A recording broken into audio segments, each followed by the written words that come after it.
When she spoon and like a BB moment, which is like a beautiful black moment. Did we get any of those in this episode? Black. We have a chaotic vibe moment of the chaotic vibe moment. And you're watching Black by Reality. Black by Daddy. And those who love us. Hello, you are watching and or listening to Black by Reality, a place for Black by baddies and those who love us. I'm here to talk about episode 9, Spicy Jeff, and I'm so happy because my guest this week is Karla Cruz Godoy. Hi. Hi. I'm so happy to have you. I always start off asking all of my guests, what has been your thoughts about this season so far? Entertaining, like just off the bat, super entertaining. It is messy and I love it. We really get to see, well, I'm gonna be honest, I've missed a few episodes. I've been on the road a lot with work, but overall it's unpredictable. You just don't know what's gonna happen. As we saw in this last episode, you're assuming one thing is going to happen, but then the next, just something happens out of nowhere. So it's just unpredictable, I think, is one of the best ways to describe it. Very, very unpredictable. I agree. This last episode, Q caused major chaos trying to quit, fails, and instead heaven's out. Yeah. Yeah. When we pick up, it is not surprising that these two have to talk. Mm-hmm. And oh my God, I thought actually Tiffany held back a lot more in the one-on-one conversation than I thought. I thought when she was like, "Are you stupid? Are you dumb?" was going to be to his face. No, it's in the confessional. Gotcha. Yeah.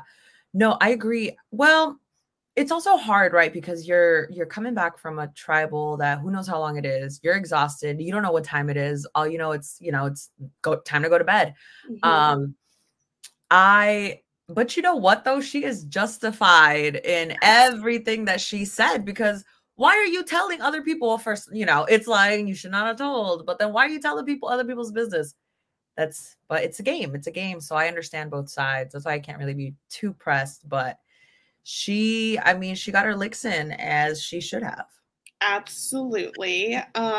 Q, look, and then his confessional after this was wild because he's joking. He's like, "Oh, I asked them to vote me out and they didn't, so I must be hard to kill." And it's like, is that what we're taking away from this situation, Q?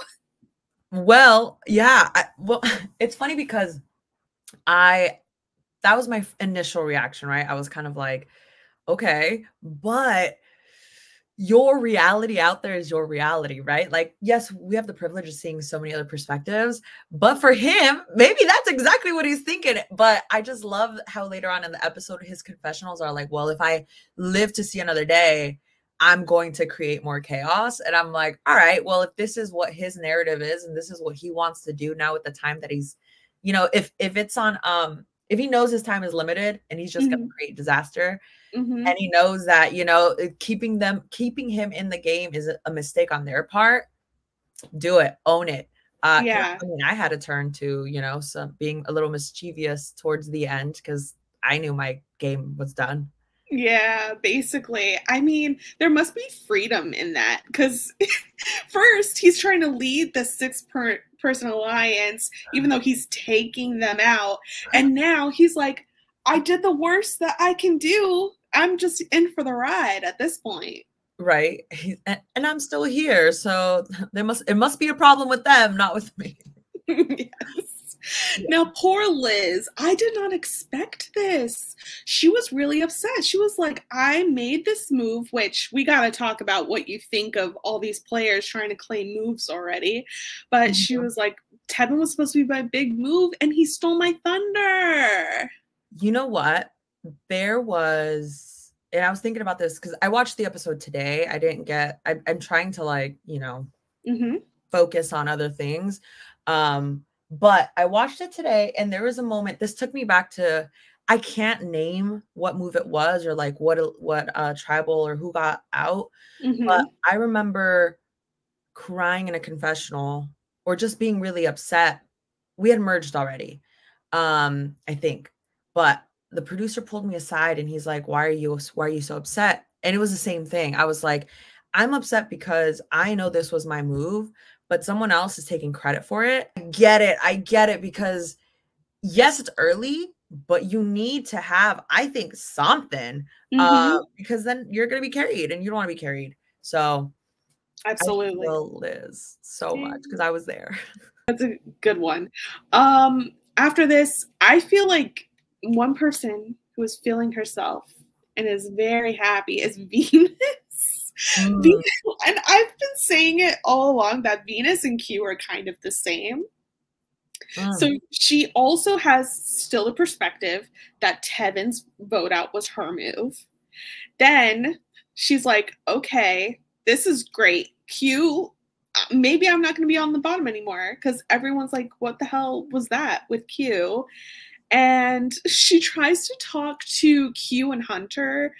Her dynamic with Hunter is wild to me. Like, it feels like they hate each other, but then they're absolutely working together at the same time. But she was like, oh, Mr. Strategist, like, you wrote my name down. And he calls her unlikable to her face. Well, I don't know if it's, I read it as like, you know, sometimes when you can't, like, you don't like people, but then you take little jabs that are harmless. That's how I read it. It was just kind of like, I'm not going to call you out the way that I can call you out, but I will poke fun at you and to you. That was my take, though, because it's hard because I missed the last 2 episodes. It's hard, and I also don't know these people. It's hard to read what their communication styles are like, and if, you know, Venus is being sarcastic or it's sarcasm or she's, you know, really like this. Same with Hunter. I don't know them. So to me on television, they read like that's, you could feel like the tension in the air. Yeah. It feels, she's very blunt, and then he'll get like a sly thing in there. Like Hunter seems very quiet, but he'll sneak something in. Like I had to see the subtitles for him to like be, you're so unlikable. And I was like, what? But yeah, from there, we have a challenge here. We have to get three groups of 3. Yeah.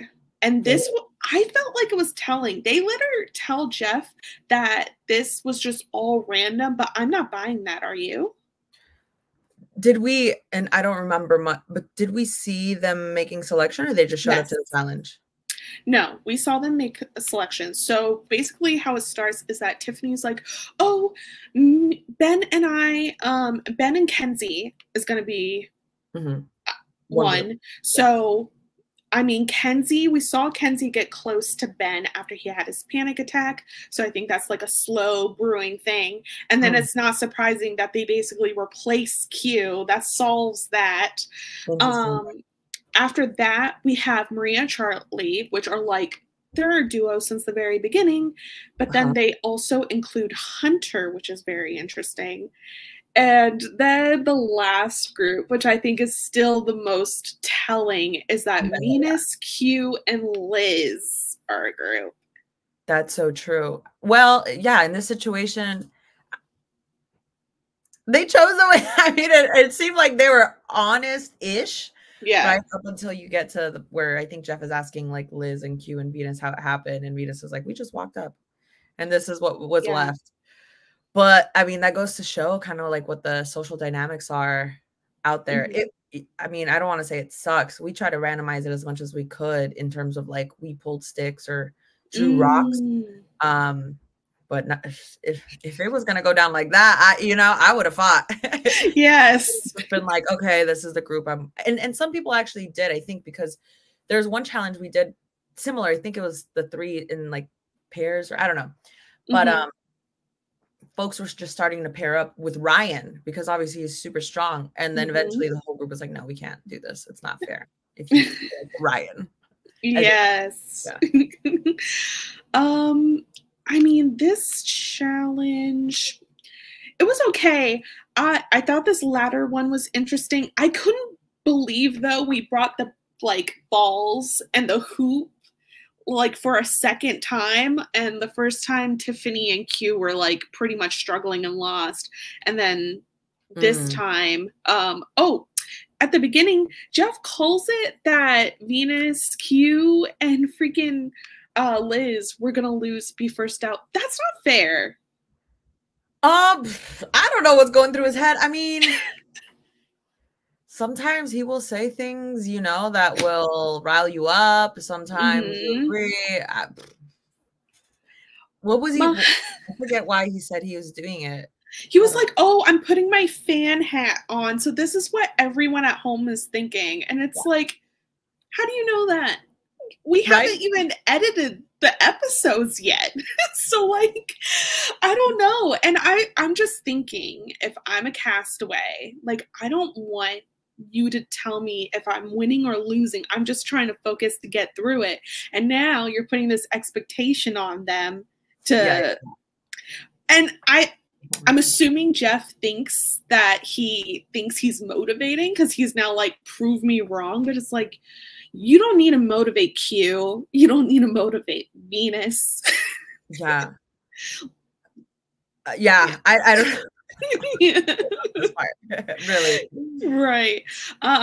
Okay. Well, but it just seemed a little, I don't know, blunt of him and out of the ordinary, honestly. Even the popcorn thing at the end, I was like, where's this coming from? What are you doing? Jeff is giving, I'm the main character. Like, he's like competing against them and being like, oh, you guys think you got drama? I'm gonna bring it. And it's like, Jeff, I'll model it for you. This immunity challenge comes down to Charlie and Hunter once again. Who are you rooting for? In general, or for this challenge? Between Charlie and Hunter. I think I think it's Charlie. I think there's like an underdog perspective of it. It is, I mean, you see Hunter, he's strong, he's athletic, like, so you'd want someone that typically might not have a chance to win something that's super, I don't know. So Charlie yeah. I think I was rooting for Charlie too, but I don't see him as an underdog at all. I think he's the biggest, like one of the biggest threats. Him and Maria. Yeah. And I think it was very interesting that Q was trying to tell Charlie to throw. Charlie was like, absolutely not. Yeah. Interesting. Listen. That is, I mean, they could have made it work, right? Like they could have, knowing that Charlie and Maria are safe, strategically, if it could have fallen into place and it made sense, why not? You know, like, why not cause some more chaos? But I guess they didn't need to, right? But, you know, he got a safety, at least for that one tribal. But he and Maria definitely are sitting pretty right now. But it's tough, right? Also, because it's similar to like what Kenzie does a little later, is you can't carry your number one with you to the end. Yeah. Realistically. But it's still so early. There's like 9 of them left. Early-ish. It's so early.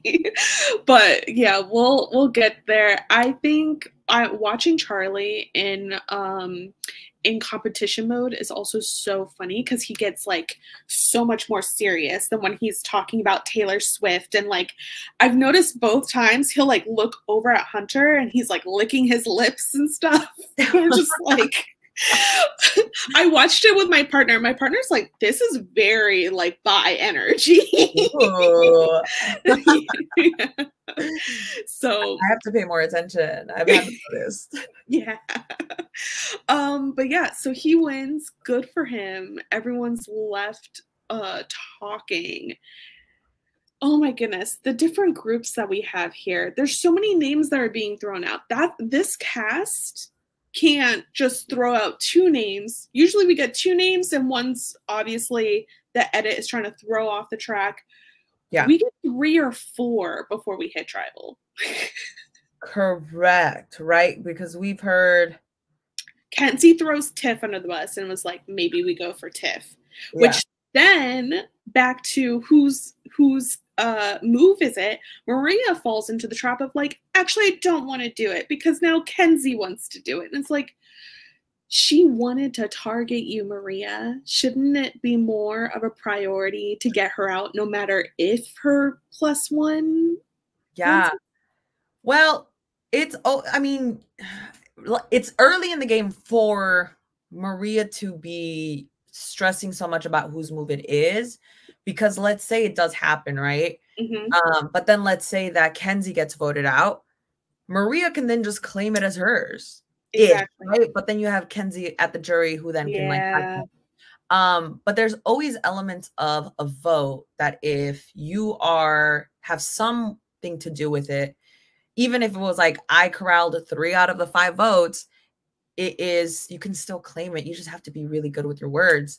But it was interesting to see a lot of this happening in this episode. Mm-hmm. I also wonder if a lot of it has to do with like our season and the way that it ended, with people literally just like trying to figure out what moves they had under their belt, knowing that you have to build a resume. You can't just go without anything. That's the truth. But sometimes you can't let it get in your head too much. Yes, I agree. After Tiff, and then Tiff later is like, I'm probably going to play my idol. That scares people. Then we go to the other person who has an idol, Hunter. Yes. Yes. Oh, wow. Yes. Oh my goodness. Bad, right? Because like he's sitting with Kenzie, with Maria, Charlie. They all decide to go for, who do they say? Tiff. And then Maria's very smart, because Maria says, we'll just say your name, Hunter, is like the fake vote. Mm-hmm. Yeah, and why are you ever okay with that? I would never be okay saying or use my name as the decoy. You got to trust your gut and your instinct. But he was clocking it though. He was like, these people are having conversations. I think they're saying my name. But then he's literally in the background as they're plotting their demise in the foreground. That was crazy. It was great editing too, the way that they would zoom in and out from the folks in the front and then to him in the back. Mm-hmm. You really felt like you were there watching them and then not knowing who to pay attention to, anyway, it was really good. Yeah, so we had Hunter struggle internally about whether or not to play his idol, but then he tells people he has his idol, which everyone's just telling everyone they have idols. He told Venus and Liz later, and then Venus is like, okay, and he says, you don't look very impressed. Again, I'm like, what is this relationship? Yeah, like, would he want her to be like, oh my God, like, you have an idol? How'd you find? No. First of all, you're like, okay, and what do you want me to do with this information? Yeah. Their plan already was Q, which they followed through on. I was really curious because, like, the reaction that Venus has later is very similar to what her reaction was with the soda vote. That she was just like, oh, man, you were killing it. And it was like, you guys were rude to each other all the way to like the hour before. And but she at first did go with Q. So that's another one that she can't necessarily take credit for. Because that wasn't her original plan. And I think from what other people said, this might be the first time she was on the wrong side of the vote. Or like, it's a tie. Do you really count being the wrong side of the vote if it comes down to a tie? I don't know. I've never been in that position, but I don't know. I don't know what to decide on this. I'm just not. Like, Q didn't leave, so technically, I guess. But yeah, so Charlie says Q, and Liz won't know about the Hunter plan. Hunter tells Q. Okay, Hunter tells Q to vote Ben. Ben. Yeah. And ultimately, is it Q that still votes Ben at the end? Yes. Well, that Our tells you Chaos King. Yeah. It's interesting how that name, I mean, he gave us a reason why that name came out, why he decided to throw Ben out. Once again, I'm coming in without context from 2 episodes. But this can also be, I feel like I haven't heard much from Ben, or at least in this episode, about Ben's like strategy. So Ben hasn't worked with Q and Hunter.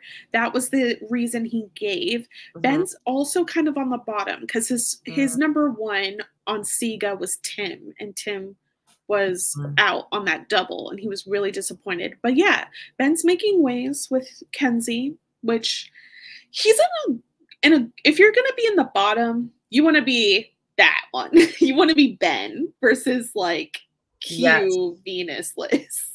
What's his relationship like with Maria and Charlie? Maria and Charlie. Because aren't they were in the original Starting Trap, right? I want to say yes. I have a picture. Yep. I think it's probably not negative, but Maria and Charlie were just such a duo. I think he just knows, like, they're not exactly his people. Yeah. Which is so interesting. This is an interesting dynamic, or at least an interesting cast right now. Because if you were to like pair people off, right? Like who's your core alliance? Obviously, Charlie and Maria seem like the strongest. Yes. You know, Kenzie and Tiffany are not. And wait till Tiffany gets word that Kenzie even, and I wonder if it happens. But you have Q, who's kind of a standalone at this point. And then Venus and Liz somewhat look like they're, but not really. It doesn't look cemented. It just looks like because they're not really tight with other folks. They just happen to be by default. Hunter now, sorry. And then I think you're good. Who else is? No, that's pretty much the group. Everyone's so hungry. They need rice. Yeah. You can make friends with a full belly. However, what I know though about having experienced the show is that you probably have strong relationships that the show isn't showing us. Yes. For example, like Jesse and I, we bonded very, very well out there, and we really trusted each other up until the end. But that wasn't really shown on the show. So there has to be some other things that we don't know about that's not shown. That's very true. That's very true. And like maybe the votes show something. So what happened was it was Liz, Venus, Kenzie, and Hunter who went Q, which is very interesting because the whole time when Hunter kept looking back at Kenzie, she was like, "Don't look at me." Like, I thought she was faking it. I thought she was a good actress too. No, she really went Q. Okay. Good for her. Yeah. And then it was Tiff, Maria, Charlie, and Ben who went Hunter. So it's very interesting that Tiff and Maria are on the same side of this vote. Yeah. Because you'd think that, like, why wouldn't Kenzie and Tiff be on the same side? Something weird is happening. Maybe it's because the 6 was outed. And now, and we saw this at the very beginning, Q was trying to drive a wedge and was like, Tiff was in a 6 without you. And she was like, "You're the one who made the 6, so get out my face." Literally. But that probably is getting to her. Yeah. How do you even build a bridge after that? If your head is still okay and your mind is still okay, I think the solution is to fake it, right? And just don't let it at least externally look like it's bothering you, but still keep it in check, because you don't ever want to burn bridges, even if you know that that person is doing you wrong. You still want to like somehow pretend you're good. And maybe she's clocked it, right? She's like, I know that this is what he's trying to do to me.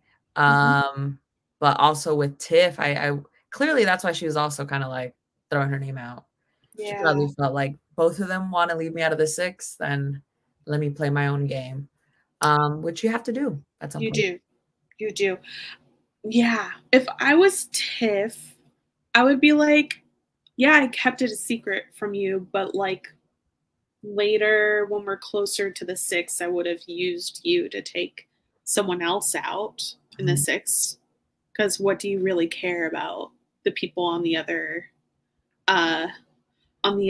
tribes? Which is like why Q being so defensive of Maria when Tiff said Maria's name is wild.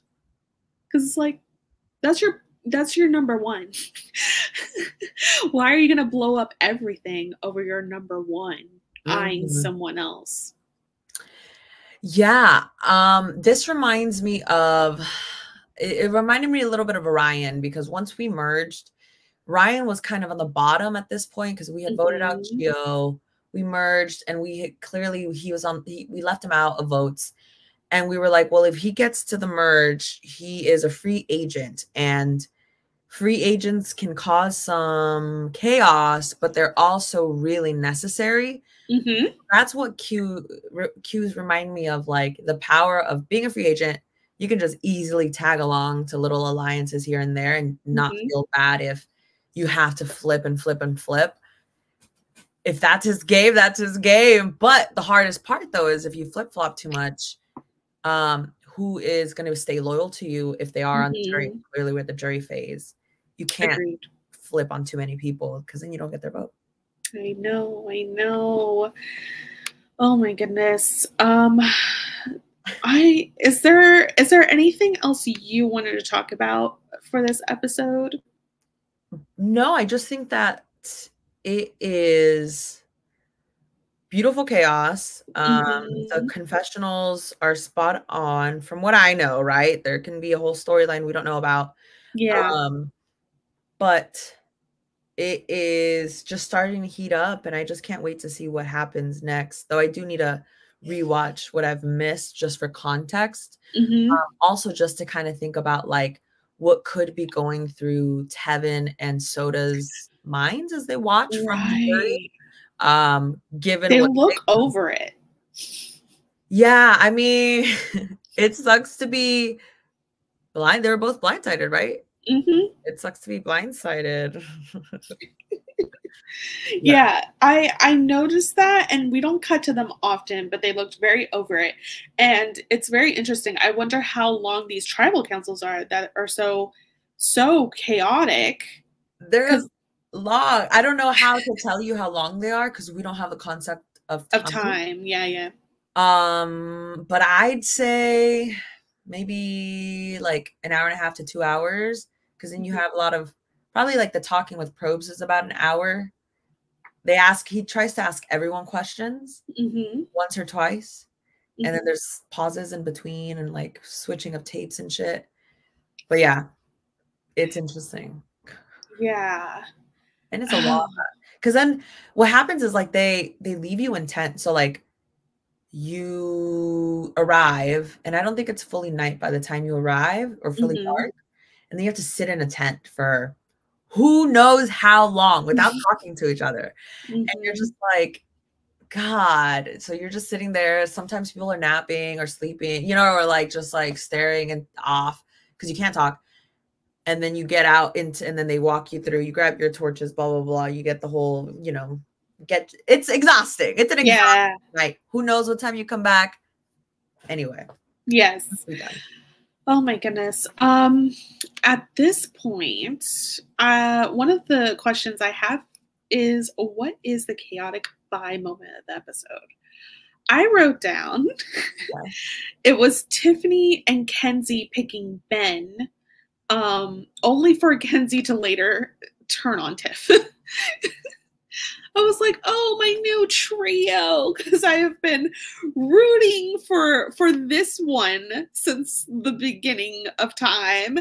And then that went away. And I'm like, oh, they're adopting Ben. How cute, mothers. And then there's a divorce. And it's like, well, is it the child's fault? Is it Ben's fault? I am, you know what? I'm gonna go with the same one, only also because Tiffany's name added to the chaos of the multiple names being thrown out, right? I wonder if this is also cementing what the future holds for the episode, for like the season, right? It's clearly going to be Q has already backstabbed both Tiff and Kenzie, and here she is trying to backstab her day one, which is unsuccessful now. But I bet this will come back to either bite Kenzie in the ass, or it's gonna leverage her position in the game. I just think that it was a shock to people because I was on Twitter when it was happening, and I was like, "What the heck? Like, why is she doing this?" But now seeing it, it's where they're setting it up perfectly for something chaotic to happen. I think so. We don't have that 6 alliance anymore, so I think everyone's trying to maneuver better or for worse. And you have to have a majority right now because now it's down to 8, right? Right. So now you have to have a 5. Who's that 5? Who's that 5? we have Tiff left with an idol. An idol's gonna go back in there. So 100%. Oh my gosh, I can't imagine. Like, what if Q found the idol? That would be nuts. I don't think he will. Yeah, I don't think he will. I think they'll probably, we're at 8. They'll probably do like an advantage / idol hunt, probably maybe next episode. Yeah, we'll see. Oof. Yeah. And what do you think of Tiff's reasoning for not using her idol? Because one of her arguments was, well, I don't want them to have it. It's going to go back. And like, I don't know if she listed a specific person, but that was very much one of her reasoning, is that she doesn't want someone else in the game to have an idol. Wait, she gave a reason for not using it?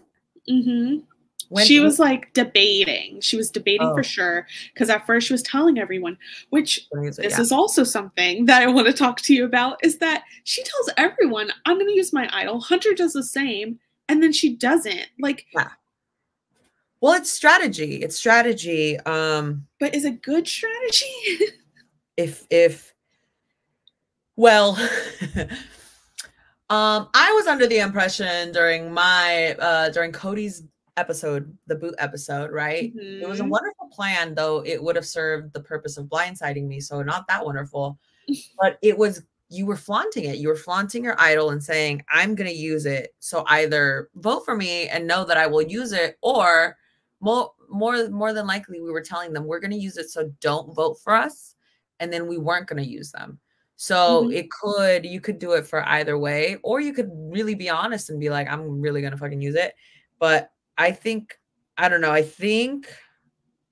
she said all that to scare people off from voting for her, so that she could keep it another day.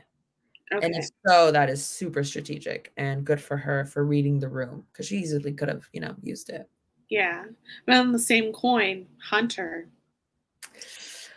Yeah, well, Hunter and Jem, you can't get too comfortable. It's better to use it than for it to burn a hole in your pocket for the rest of your life. It was so hard watching him, because I think he's a logical player. He was literally writing in the sand and stuff. Yeah. Well, and those moments, like watching him kind of just go back and forth and asking a bunch of people at Tribal, it's live essentially. I could see the panic in his eyes, and I know that feeling. And you know what? It's moments like that that really, when you come back out of the game, they mess you up. I don't know, for how long it'll mess people up, but the reality is that you don't know what the truth is. And in that moment, he took people for their word. He put 100% trust in them to then be blindsided. And now you're going to have to go back and sleep knowing that like all of it was a lie. It sucks. I think those are part of the game, like aspects of the game that impact you, like outside too, because you're just like, what was true and what wasn't, and how could these people straight up lie to my face like that? It is not fun. Yeah, I think he should have some reassurance, though, that they did not technically lie because it was a split vote. But I also wish he just trusted his gut and just used it, because I also fully trust that Hunter would have found the new idol. It would have been annoying, but yeah, yeah. Yeah, listen, he should 100% should have. Yeah. What is the beautiful black moment of the episode? For me, this has been like a running theme for me, because Survivor 46 made waves with how many black people made it to the merge, and then all of a sudden they were getting knocked left and right. More than 3 in a row? Yes. And I was not okay. I wrote about it for Collider, and I was just like, well, where will Survivor 46 be? Like, how would it be remembered for history if it's like the most black people, but then all of them went to the jury immediately? I am just happy it wasn't one of us this episode. Yeah. And you know what?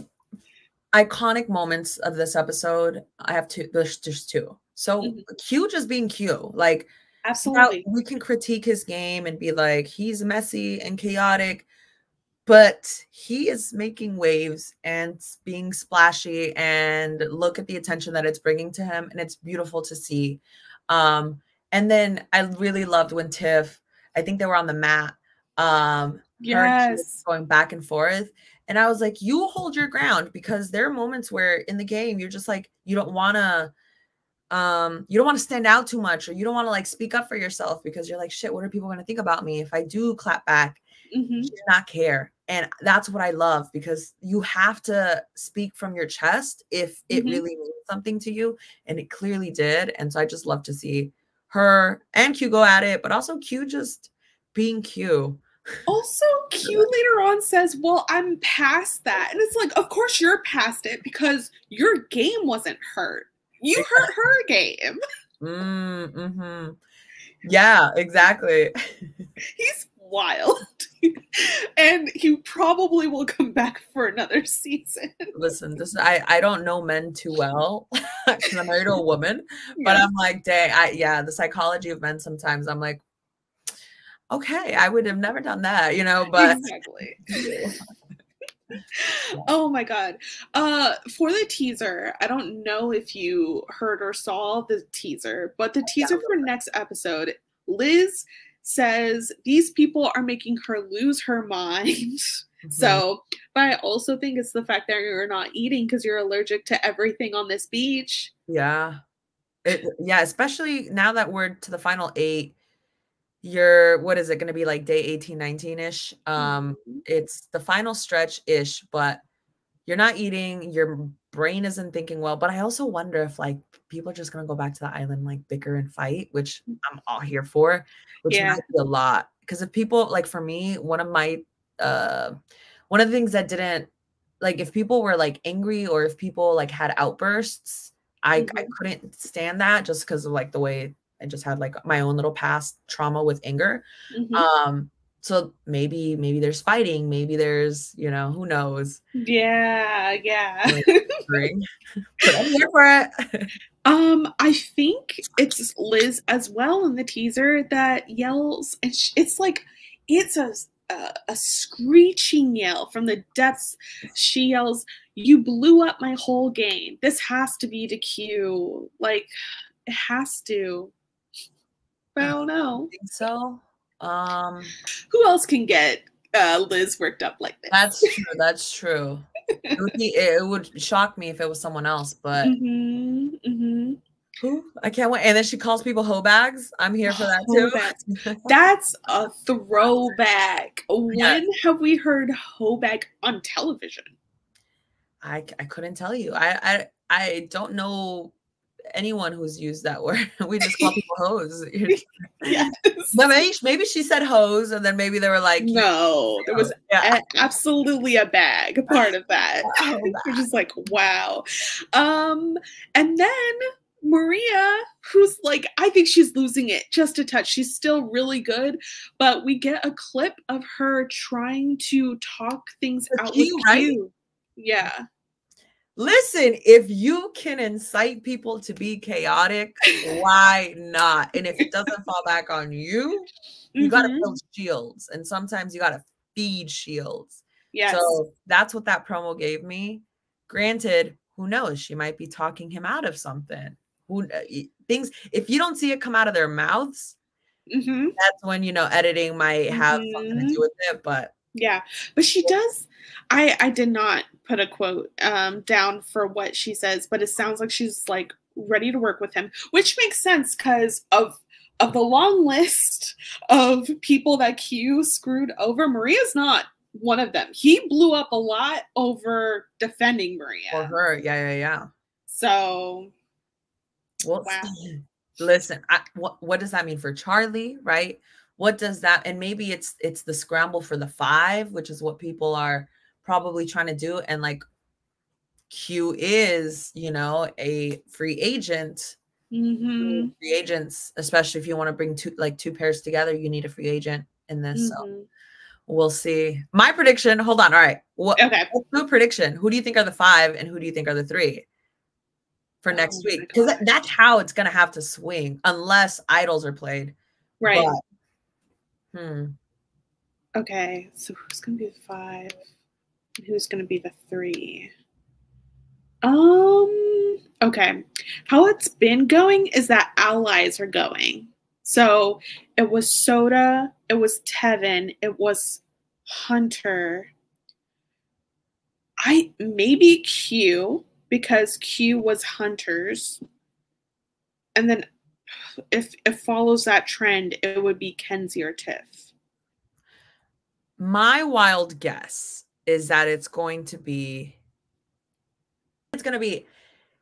Maria, Charlie, Q. They're eventually going to be the bottom 3, and then I think everyone else is going to group up together. Wow. That's my just thinking about how they voted, but I don't know. Yeah, how they voted. Yeah, how they voted. Tiff, Maria, Charlie, Ben got their way. Ben's a sleeper. Ben's very interesting. He is, but we could also flip that, and then they bring in, let's say they bring in Kenzie and Ben to then leave Liz, Venus, Tiff on the bottom 3. Either way, I feel Kenzie's safe regardless. Yeah. I've seen predictions that Kenzie and Charlie might be getting an edit of some sort. Okay. That they'll win, but who knows? Because this cast will throw you off every time. Yeah, you don't know, because especially like now that we have like the final, I don't know what, 5 episodes, maybe 4, who knows how many are left. People's stories can just dramatically switch and flip, and you can see someone's story just start emerging now that you're like, I haven't seen them all season. So we'll see. I think next week will definitely be a catalyst for the numbers. You have to have, basically the 8 is I think one of the most important votes, because you have to break up. You have to get the dominant number here. Yeah, you do. Oh my goodness. We'll see. I know Liz is not happy, so maybe she feels like she's about to go out or something. How long have you been a fan of Survivor? I started watching Survivor when I was an undergrad, sometime between 2015 and 2016-ish. So not too long, actually. Okay. Yeah, so that makes it almost I guess almost 10 years at this point. Dang. Yeah. Did you watch all of the seasons or just the seasons from there? I forget what season I started with, but once we started live, we kept on with it. And then it wasn't until obviously the pandemic for like me and my wife, we were just like, well, we have nothing else to do. Let's just start from 1. Yeah. But I've never fully watched Borneo or finished Borneo, just because it's like, it's really hard to watch. But yeah, so then we just did it all. And that's where would you put like Survivor 46 in energy? Because it's like, I'm very curious with how everyone's talking, they're like, oh, there's not a lot of good gameplay happening, but it's messy and good TV. And to me, every time that's the descriptor, it's like, oh, so it's like old school. Do you think this is like old school energy?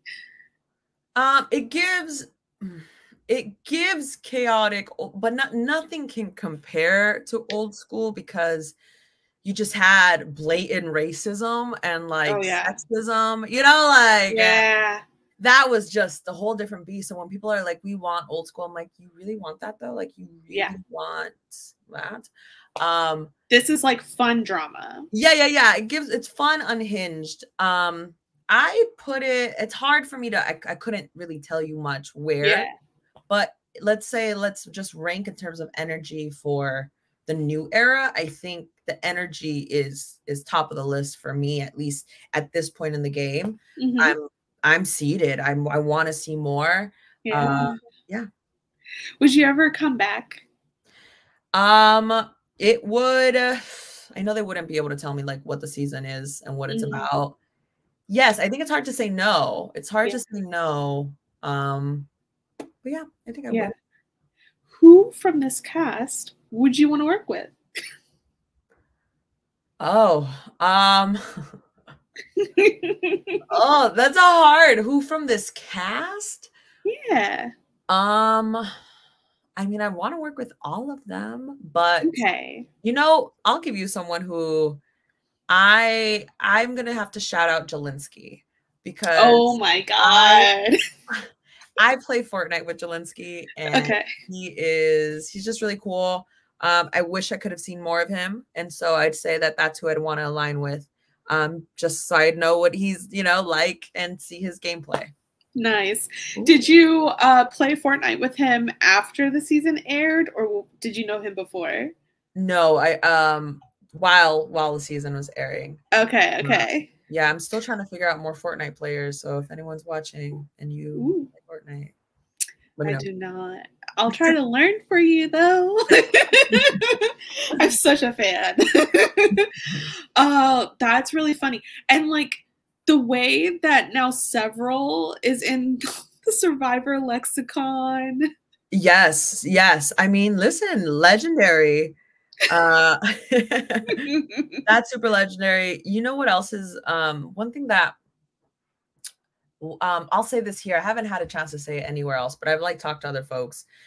Is just thinking about how, well, thanks to the diversity initiative as well, it's really important to see queer stories and especially stories from folks of color.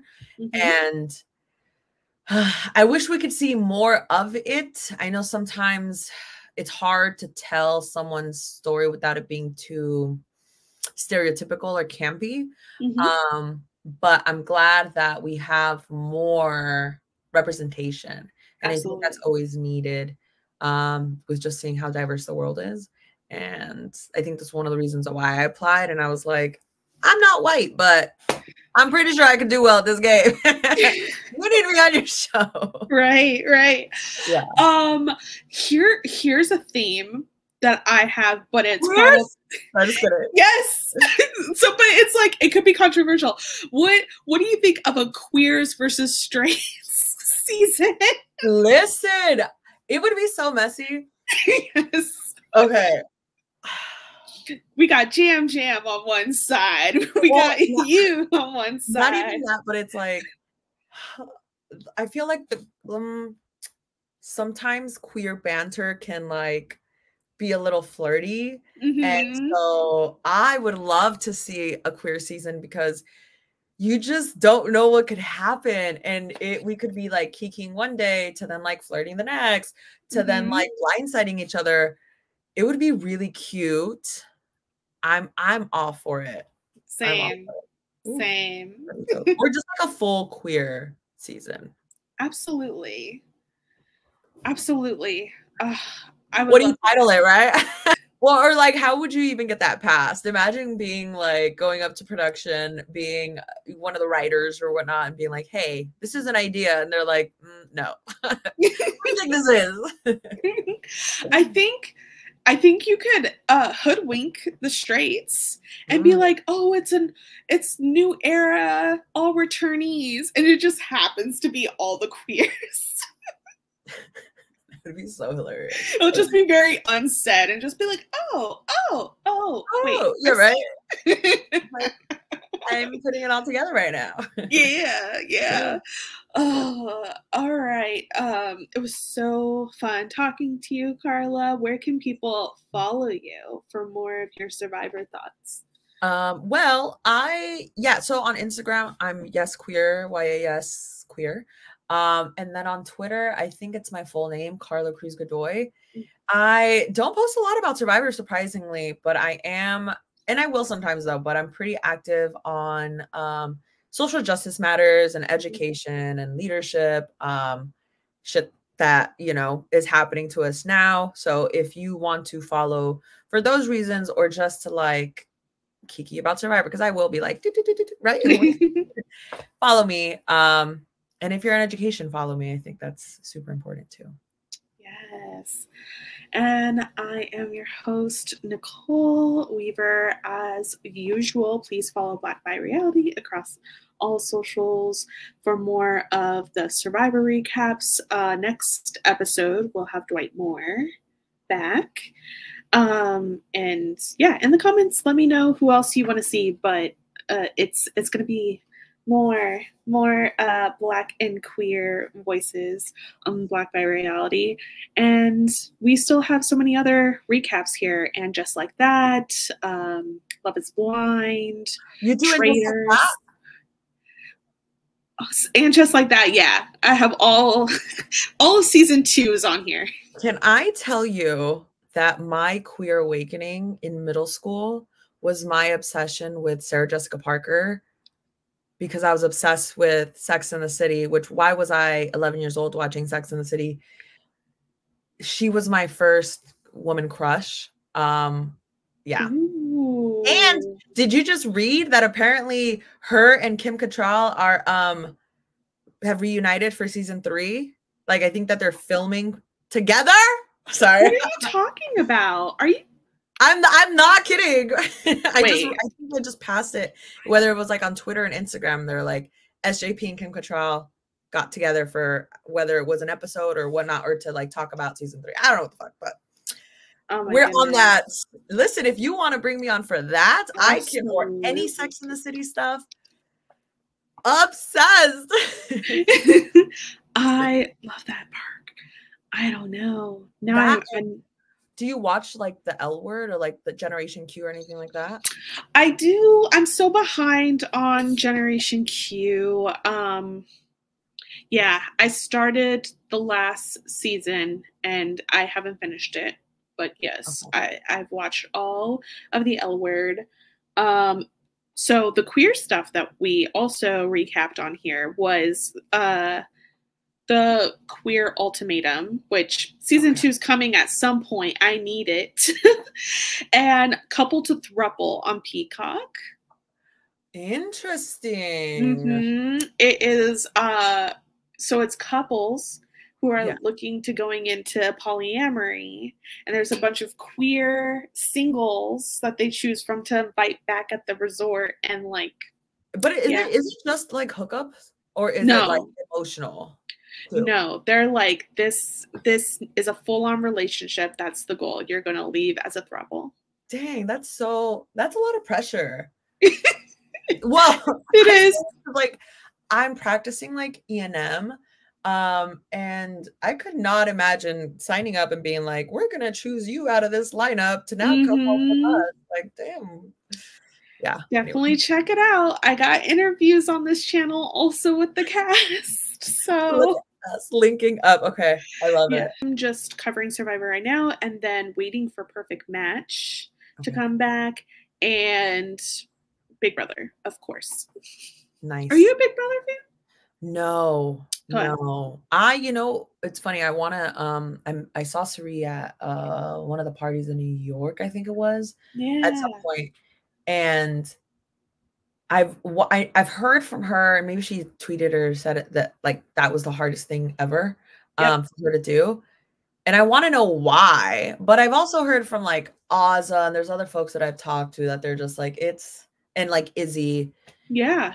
Difficult that it is on like the mind and body, and it's constant. That's the big thing, is that it's constant. Suri kept being like, yeah, we would have like 3 days on and then off and in terms of filming on Survivor or on Big Brother. You're just in that house and it's constant. You're constantly having to strategize and think. And is it for a million as well?